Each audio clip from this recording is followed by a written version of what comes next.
Então, boa noite a todos, caros irmãos e irmãs. Que a paz de Jesus possa nos envolver mais uma vez aqui na nossa casa espírita, aqui no Luz e Caridade. Sintam-se todos abraçados pela espiritualidade maior, meus irmãos. Conforme o Hans já anunciou, o nosso tema é esse que está no slide. E dando continuidade, ao capítulo 13, não saiba a vossa mão esquerda o que dê a vossa mão direita. Esse é o capítulo que nós estamos estudando.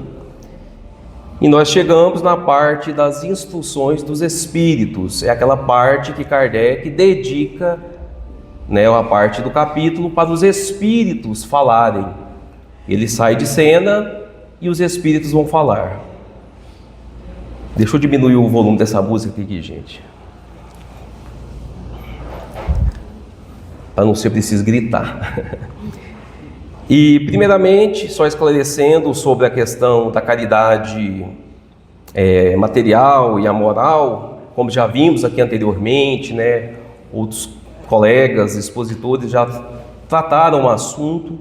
Uma das questões que nós falamos aqui maçantemente é a questão da exposição, a exposição da pessoa que está passando por uma vulnerabilidade, uma dificuldade. Aí eu chego na apresentação e coloco uma imagem dessa. Isso, meus irmãos, essa imagem foi gerada por inteligência artificial. A gente tem que ter o cuidado para não expor as pessoas, A gente tem que ter essa sensibilidade. As imagens, elas nos ajudam a assimilar melhor o conteúdo, mas temos que ter muito cuidado com essa questão. Então, todas as imagens que foram trazidas, que vão ser apresentadas, foram produzidas a partir de inteligência artificial. Feito esse esclarecimento inicial, meus irmãos, mas antes de adentrar o item do Evangelho, eu gostaria de convidá-los para uma reflexão lá do Livro dos Espíritos, Uma reflexão em cima de uma questão muito importante, que ela está inserida lá na lei moral número 10, na última lei. Kardec deixa essa lei por último, que é a lei de justiça, de amor e caridade. Kardec traz uma questão, meus irmãos, que ela é muito intrigante. Está lá, inserida nessa lei, lá no capítulo 11. Que questão é essa? A 879. Olha o que Kardec vai perguntar para os Espíritos. Olha só, meus irmãos, quão profunda é essa pergunta. Qual seria o caráter do homem que praticasse a justiça em toda a sua pureza? Olha o que Kardec quis perguntar para os Espíritos, meus irmãos. Qual é o caráter do homem que praticasse a justiça em toda a sua pureza? Profunda, Imagine a resposta dos Espíritos. Os Espíritos respondem: a do verdadeiro justo, ou seja, o caráter do verdadeiro justo, a exemplo de Jesus. Portanto, praticaria também o amor ao próximo e a caridade, sem os quais não há verdadeira justiça. Olha a resposta. Qual seria o caráter do homem que praticaria a justiça em toda a sua pureza? O caráter do verdadeiro justo. É a resposta dos Espíritos. Então Kardec insere essa questão lá na última lei moral do Livro dos Espíritos, porque essa lei moral de justiça, de amor e caridade, ela engloba todas as outras leis, todas. Ela resume todas as outras leis morais nesta lei.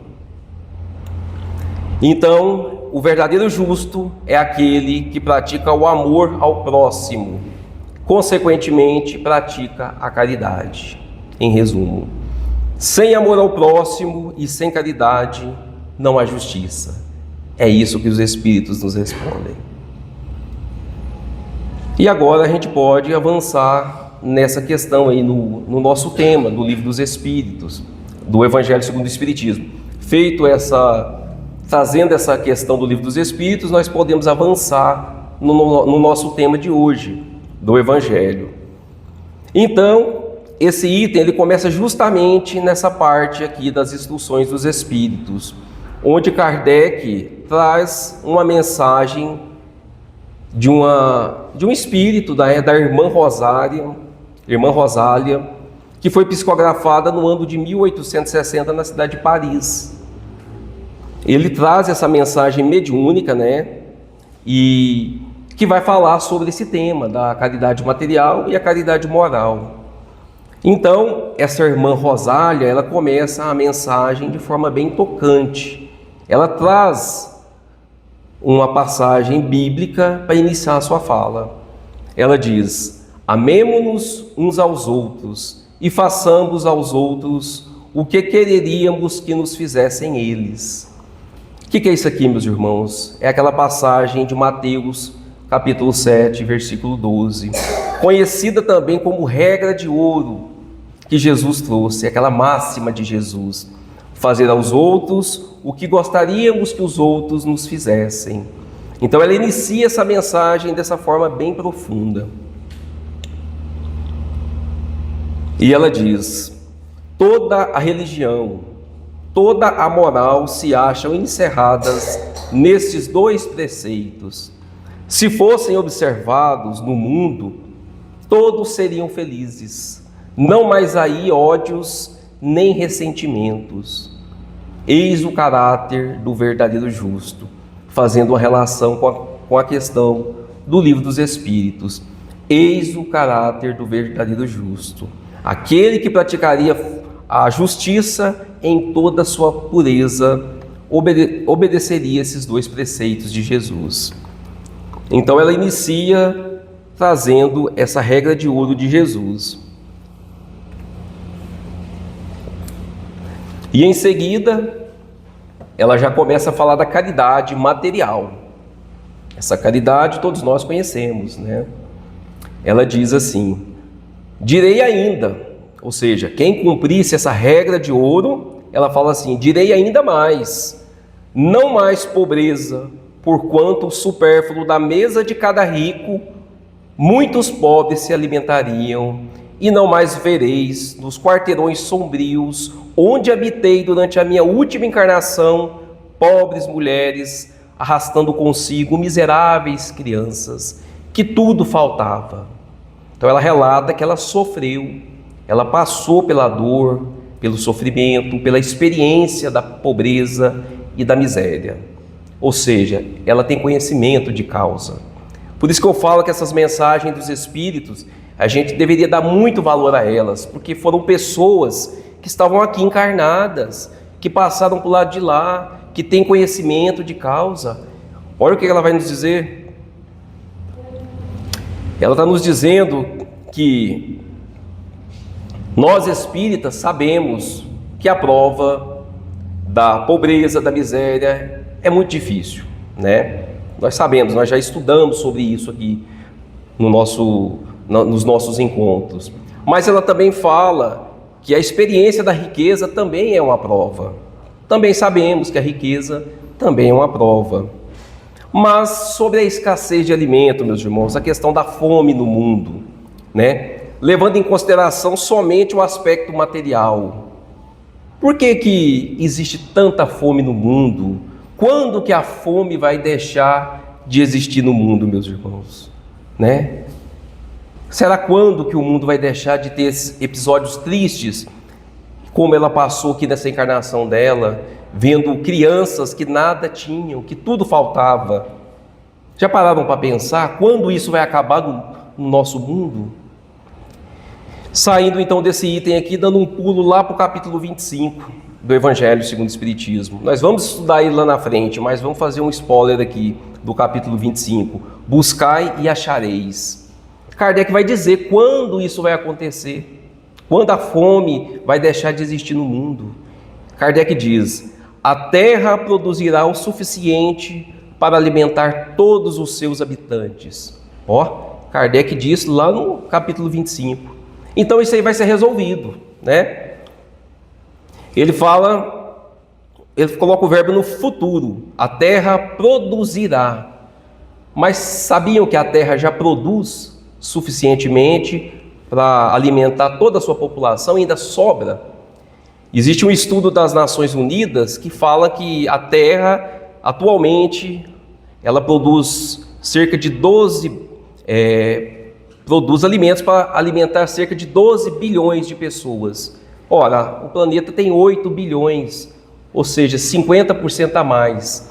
Então, chegamos no patamar que Kardec disse: a Terra produzirá. De fato, ela já produz. Então, por que ainda tem tanta fome no mundo? Né? E ele vai explicar o porquê. Quando que a fome vai ser extinta no mundo? Quando os homens souberem administrar segundo as leis de justiça, de caridade e de amor ao próximo, os bens que a terra dá. Quando a fraternidade reinar entre os povos, como entre as províncias de um mesmo império, o momentâneo supérfluo de um suprirá a momentânea insuficiência do outro, e cada um terá o necessário. Então, enquanto o homem não chegar nesse patamar do verdadeiro justo, ainda vai existir fome, vai existir escassez, não pela falta de alimento, mas sim pela inferioridade do homem, meus irmãos. E ela prossegue na sua mensagem. Ela faz um alerta, exclama: ricos, pensai nisso um pouco, auxiliai os infelizes o melhor que puderstes.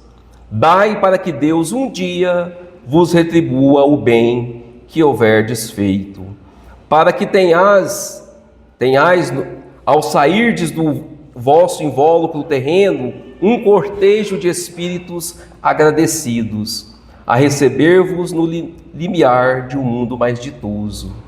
O que ela está falando? Faça a caridade quem tem possibilidades materiais. Faça a caridade, que lá no mundo espiritual isso vai contar muito. E ela continua: se pudesseis saber da alegria que experimentei ao encontrar no além aqueles a quem a minha última existência me for dado servir. Ela fala que se alegra lá pelo pouco que ela serviu aqui no mundo. E ela era uma pessoa de poucos recursos.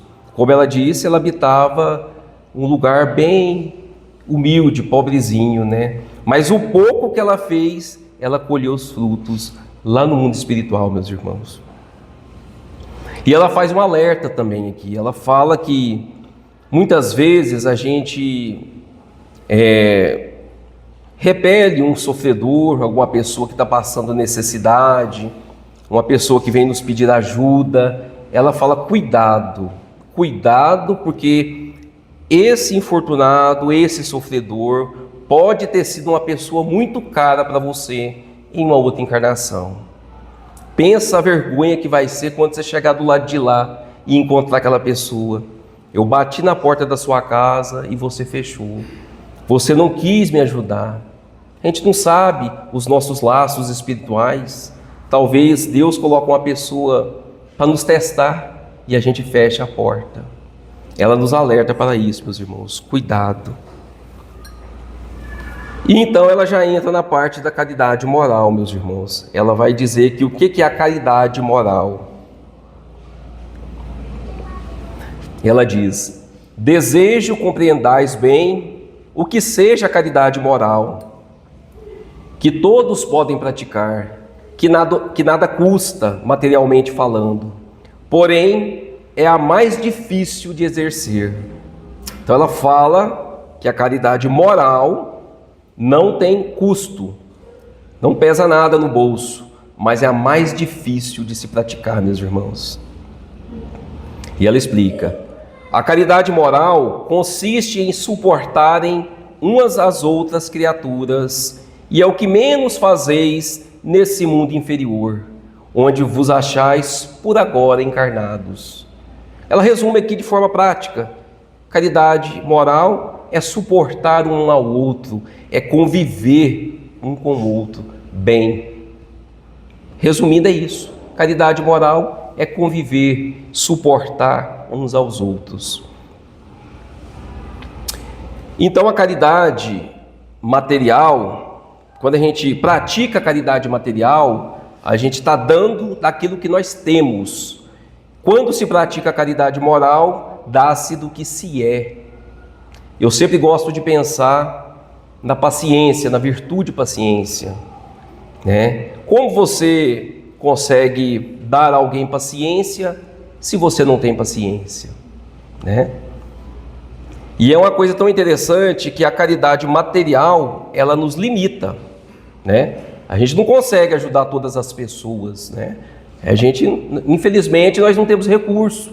Ela se limita, né, o recurso que a gente tem, ao dinheiro que a gente tem, né? Zaqueu, por exemplo, quando Jesus ele subiu lá na árvore para ver Jesus, ele foi esperto, ele falou assim: eu vou dar a metade dos meus bens para os outros. Ele não deu 100%, por quê?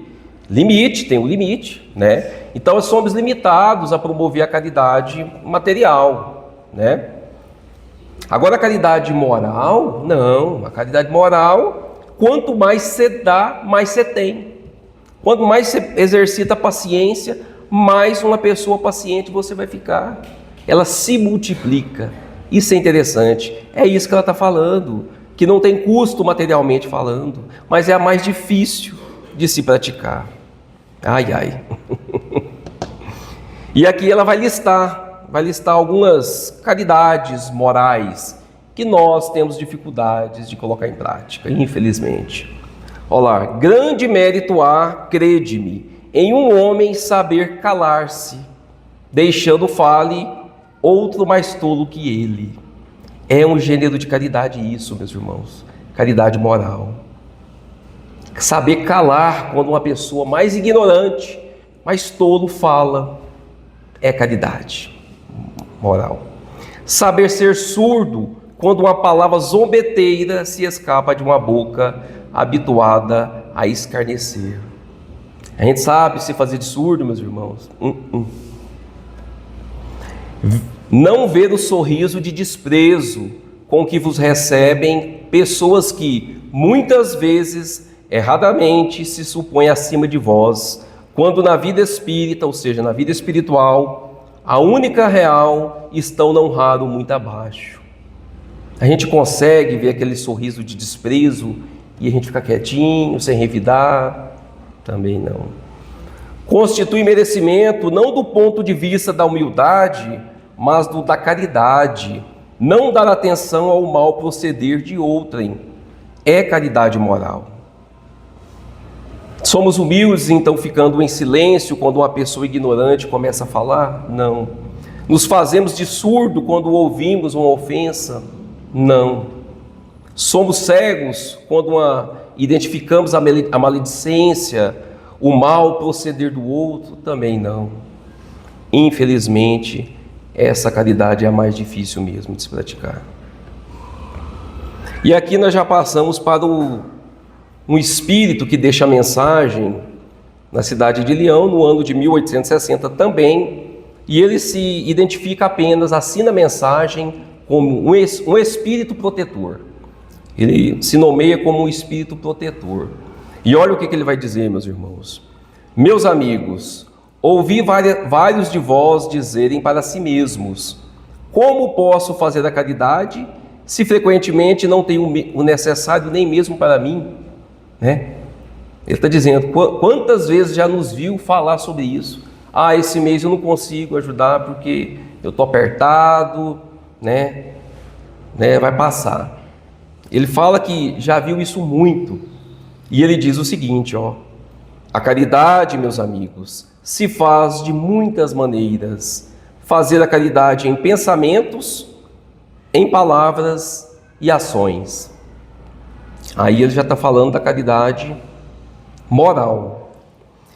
Se nós não estamos em condições de promover a caridade através de uma ação física, né, vamos dizer assim, de uma doação, através de um trabalho voluntário, se nós não dispomos de tempo, de saúde física para poder ajudar de alguma maneira, materialmente falando, a gente pode fazer a caridade em pensamentos. Como? Ele vai falar que é através de oração pelos desencarnados, oração para uma pessoa que está sofrendo, que está acometida por uma doença, que está lá no leito do hospital, né? E a gente pode fazer essa oração. E aqui me recordo aquela história do Divaldo que ele conta, do suicida do trem. O homem se jogou na frente de um trem, se matou, e ele viu no jornal aquela notícia, e ficou tão triste, impactado com aquela notícia, que ele fez oração por aquele espírito por mais de 10 anos. Eu não me lembro bem, foi 11 anos, algo assim. Depois desse tempo todo, o espírito apareceu e falou para Divaldo: foi a única luz que eu via, foi o único momento que eu me sentia confortado quando eu ouvia suas preces, Divaldo. Olha para vocês verem o tamanho do poder da oração, da prece. Por pensamentos assim, por palavras, dando bons conselhos, compartilhando, tudo que aprendemos aqui na nossa casa espírita, mas compartilhar assim, sem falar de religião, sem falar de espiritismo. Talvez a pessoa tenha outra religião, não vamos colocar lá aquilo como empecilho, dando bons conselhos, independente de religião. A pessoa está depressiva, está precisando de uma palavra amiga, por palavras. Então a caridade ela é feita de todos os modos, meus irmãos. E qual deve vir primeiro, meus irmãos? Qual deve vir primeiro? A caridade material ou a caridade moral? E aí? Depende muito. Aí entra a nossa sensibilidade de espíritas cristãos, de identificar a necessidade do outro, Isso é sensibilidade.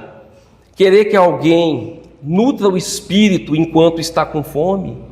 A pessoa está com fome ali, sentindo fome, você quer abrir o Evangelho, a Bíblia, ler para ele um versículo. Isso não é caridade, meus irmãos. Primeiro a sopa, depois o sopro renovador. A pessoa está com fome, sensibilidade. Recomendar que um pai, uma mãe participe de uma palestra como hoje, de um grupo de estudos, muito bom. Convidar, vamos lá à noite no centro assistir uma palestra, vai ser bom para você. E você ignora que na casa dela não tem o que comer, os filhos estão passando fome. Primeiro o pão, depois o sermão. Sensibilidade, meus irmãos. Mas tem situações também que uma pessoa tem tudo, é rica, mas está ali à beira do precipício de um abismo, com depressão, a ponto de tirar a própria vida. Mas tem tudo, é abastada, mas falta alguma coisa.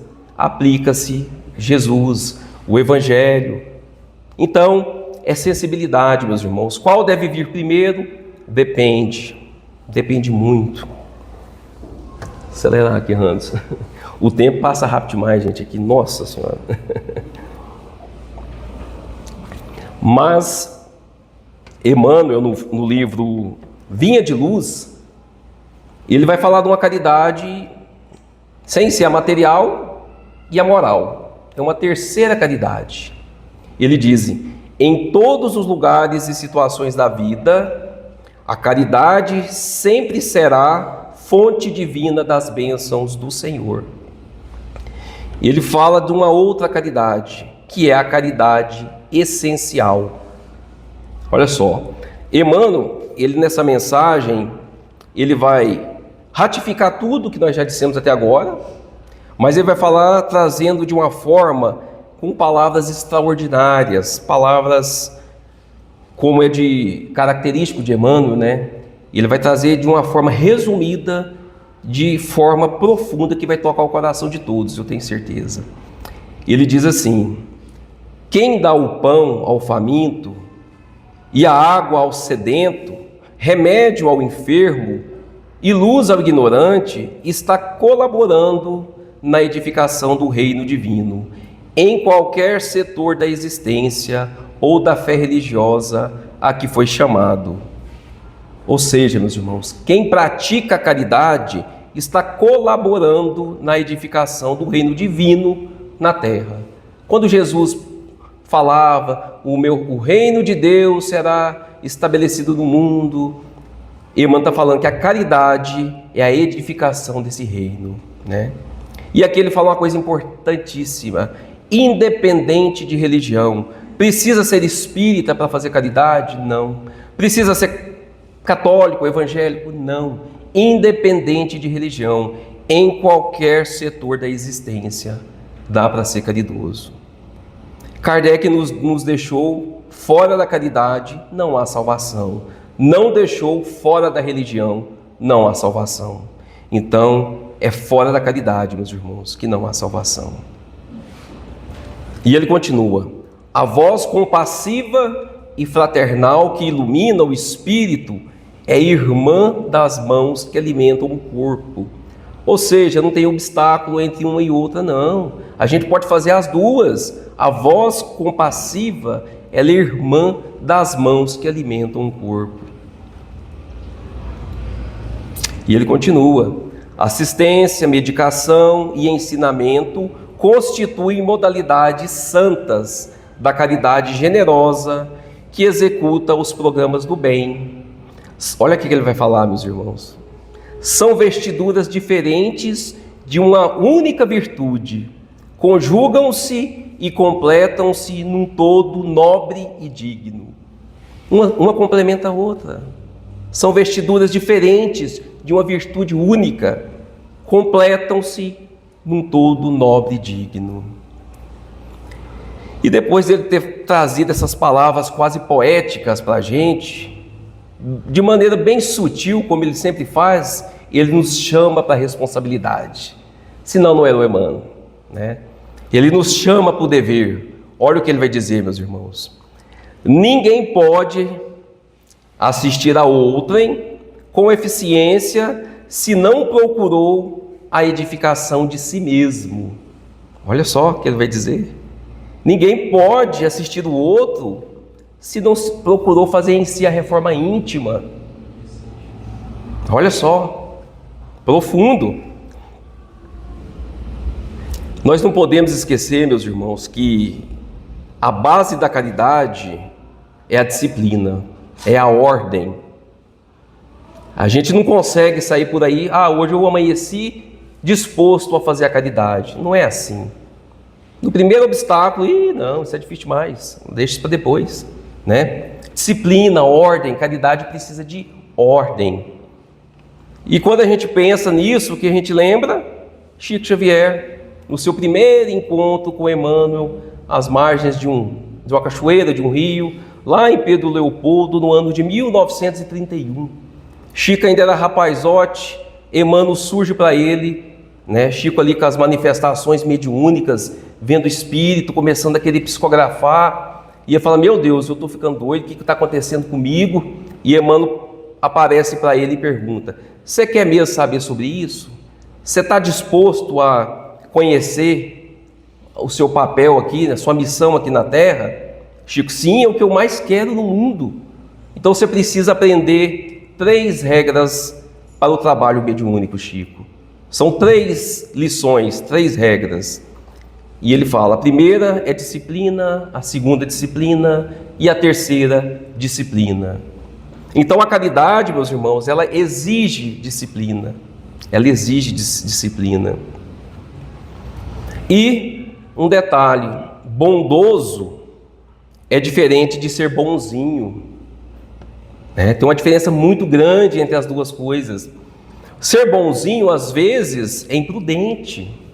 Uma pessoa bondosa é uma coisa, bonzinho já é ser imprudente. Falando do Chico, também me veio uma história agora na mente, aquele episódio em que Chico foi procurado em Uberaba por um pai atordoado, estava desequilibrado. Ele chega na casa do Chico, ele acabara de perder um filho num acidente automotivo. Um acidente, não sei se foi de um carro ou de uma moto. O filho morreu e o pai ficou transtornado. E esse pai sai e vai bater lá em Uberaba atrás de Chico Xavier. E ele chega lá em Uberaba, tarde da noite, bate na porta do Chico. Ele entra, Chico olha para ele: pois não, meu filho. E ele fala: Chico, eu preciso receber uma carta psicografada do meu filho agora. Eu preciso receber essa carta, né? Aí o Chico olha para ele: meu filho, eu sou só o carteiro, o telefone toca de lá para cá. Não é assim que as coisas funcionam. Ele, não, Chico, mas eu preciso. Você não está entendendo. E pega o talão de cheque, fala o preço, Chico. Ah, aí o Chico, que era bondoso, deixou de ser bonzinho. Era bondoso, deixou de ser bonzinho. Fala, meu filho, as coisas não funcionam assim. Foi por esse comportamento seu que você não soube da educação para o seu filho, que suicidou em cima de uma moto ou de um carro, eu não me lembro. Então é esse comportamento seu é que fez que isso acontecesse. As coisas não funcionam assim, meu filho. E esse homem pega o talão de cheque, vai embora, entra dentro do carro e some. Aí a amiga do Chico estava ali, que ajudava o Chico, né? Chegou nele, Chico do céu, você sabe quem que é esse homem? Chico, esse homem é um homem muito importante, é um homem muito rico. Ele, não, minha filha, esse homem é tão pobre, mas tão pobre, mas tão pobre, que ele só tem dinheiro. Chico falou desse homem. E ele foi embora. Então, meus irmãos, às vezes falar não também é caridade, né? A gente não pode ser também bonzinho o tempo todo, não, né? Às vezes falar não também é caridade. Por isso Jesus até disse, né? Seja seu falar sim, sim, não, não. E caminhando aqui para o encerramento, meus irmãos, Emmanuel continua. Ninguém medicará com proveito se não adquirir o espírito de boa vontade para com os que necessitam. E ninguém ensinará com segurança se não possui a seu favor os atos de amor ao próximo, no que se refere à compreensão e ao auxílio fraternal. O que Emmanuel está querendo dizer aqui, meus irmãos? Boa vontade, amor ao próximo, compreensão, ajudar sem julgar, né? Caridade é isso. Se a gente fazer tudo isso aqui, medicar, dar assistência, vestir, alimentar, mas se não for com boa vontade, é tudo menos caridade. Ele continua. Em razão disso, as menores manifestações de caridade, nascidas da sincera disposição de servir com Jesus, são atividades sagradas e indiscutíveis. Em todos os lugares serão sempre sublimes luzes da fraternidade, disseminando alegria, esperança, gratidão, conforto e intercessões benditas. Aí a gente vai pensar assim, tem gente que fala, mas essa tal de caridade ela é muito difícil, então. Não basta fazer a caridade, tem que saber fazer caridade? Não é tão complicado assim. A única exigência é fazer de coração sem esperar nada em troca, só isso. Essa é a exigência que Emmanuel nos diz. As menores manifestações de caridade, ele vai dizer, nascidas da sincera disposição, são atividades sagradas e indiscutíveis. Eis a caridade essencial que ele diz. Essa é a caridade essencial. Ela serve tanto para material quanto para caridade moral. É a boa vontade, é a sinceridade em servir. E ele continua. Antes, porém, da caridade que se manifesta exteriormente nos variados setores da vida, pratiquemos a caridade essencial, sem o que não poderemos efetuar a edificação e a redenção de nós mesmos. Trata-se da caridade de pensamentos, de pensarmos, falarmos e agirmos, segundo o ensinamento do Divino Mestre no Evangelho. É a caridade de vivermos verdadeiramente nele, para que ele viva em nós. E ele termina a mensagem dizendo: sem esta caridade essencial, poderemos levar a efeito grandes serviços, alcançar intercessões valiosas em nosso benefício, espalhar notáveis obras de pedra, mas dentro de nós mesmos, nos instantes do supremo testemunho da fé, estaremos vazios e desolados, na condição de mendigos sem luz, mendigos de luz sem luz. E ele encerra a mensagem. Então, meus irmãos, encerrando aqui para não passar do tempo, teria tanta coisa a dizer. Esse tema daria um seminário, tema de congresso, caridade moral e material. É muito vasto. Não dá para resumir aqui em 40 minutos tudo que a doutrina espírita nos proporciona a respeito desse tema. Mas que nós possamos alcançar o caráter do verdadeiro justo, né? Colocar em prática aquela regra de ouro de Jesus, que é fazer aos outros o que queremos que os outros nos façam. Essa é a regra de ouro. Que possamos compreender que além da caridade material, além da caridade moral, existe a mais importante, que é a caridade essencial, da boa vontade, da sinceridade. Sem ela estaremos desolados na condição de mendigos de luz. Que Jesus nos abençoe, meus irmãos, e que assim seja.